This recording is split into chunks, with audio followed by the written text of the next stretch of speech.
शेतातील प्रत्येक कामात बळीराजाला साथ देणाऱ्या सर्जाराजाप्रती कृतज्ञता व्यक्त करण्यासाठी दारणाघाटच्या गावांमध्ये शेतकऱ्यांनी सजविलेल्या आपल्या लाडक्या सर्जाराजाची वाजत गाजत मिरवणूक काढली आहे। त्यांना गोडधोड खाऊ घालत पोळा सण उत्साहात साजरा केला। देवळाली कॅम्प भगूरसह ग्रामीण भागातील जनता पोळा सणाच्या निमित्ताने शेती व्यवसायासाठी बैलांना महत्त्व देत असते। या सणाच्या निमित्ताने तरुणाईने आपल्या लाडक्या बैलजोडी सजवून ग्रामदैवत असलेल्या मारुती मंदिरासमोर सलामी देण्यासाठी वाजत गाजत आणण्याचे चित्र दिसून आले। शिंगवे, बहुला, भगूर, नाणेगाव, संसरी, राहुरी, दोनवाडे, विहितगाव, वडनेर, शेवगे, दारणा, बेलदगव्हाण, लहवीत, वंजारवाडी, लोहशिंगवे आदी भागातील शेतकऱ्यांनी गावात मिरवणुकीने रंगत आणली। बळीराजाच्या आनंदाला उधाण आले। घरोघरी लाडक्या बैलजोडीस सुहासिनींनी पूजन करून पुरणपोळीचा घास भरवीत त्याचे ऋण व्यक्त केले। प्रत्येक गावातील नागरिकांनी मारुती मंदिरासमोर श्रीफळ वाढवीत शेतातील पीक जोमाने येऊ दे हीच मनोभावे प्रार्थना केली। बैलांवरील प्रेमाचे प्रतीक म्हणून पोळा या सणाचे महत्त्व आहे। या दिवशी बळीराजा आपल्या सर्जाराजाची यथोचित पूजा करून कृतज्ञ होण्याचा प्रयत्न करतो। मात्र आताच्या आधुनिक युगात बैलांचे महत्त्व व उपयोगिता कमी होत चालली आहे। परंपरा कायम असली तरी वास्तवात बळीराजाचे वैभव असलेले गोठे ओस पडू लागले। परिणामी करपलेली शेती, हरपलेला बळीराजा अशी भयावह अवस्था ग्रामीण भागात नजरेस पडत आहे। बैल हा शेती व्यवस्थेचा कणा आहे। त्याला पोळ्याच्या दिवशी सजवले जाते। सर्जाराजाच्या जोडीला बळीराजाची घरच्या लक्ष्मीकडून पूजा होते।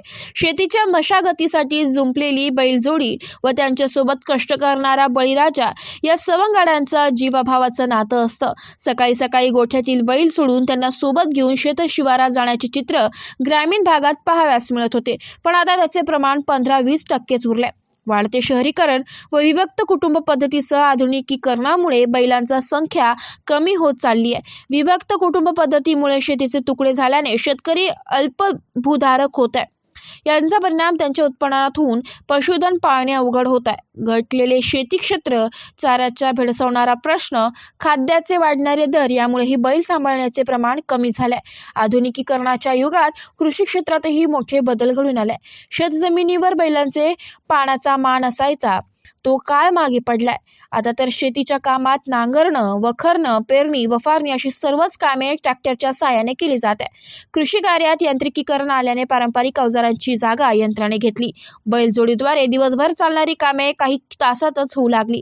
यांत्रिकीकरणामुळे शेतीची कामे सोपी होऊन वेळ व श्रमही कमी झाले। त्यामुळे शेतकरी बैलांच्या ऐवजी ट्रॅक्टर खरेदीला प्राधान्य देते। या ट्रॅक्टरने इतरांची कामे केल्यास आर्थिक उत्पन्नातही भर पडते, त्यामुळेच ट्रॅक्टरला प्राधान्य दिले जाते।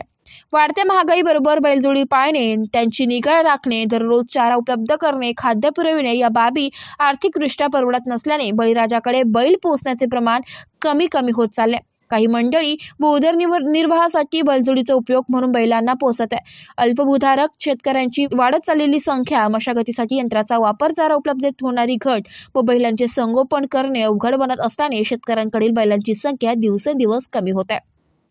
AB न्यूजसाठी प्रतिनिधी पुरुषोत्तम कांडेकर, देवळाली कॅम्प।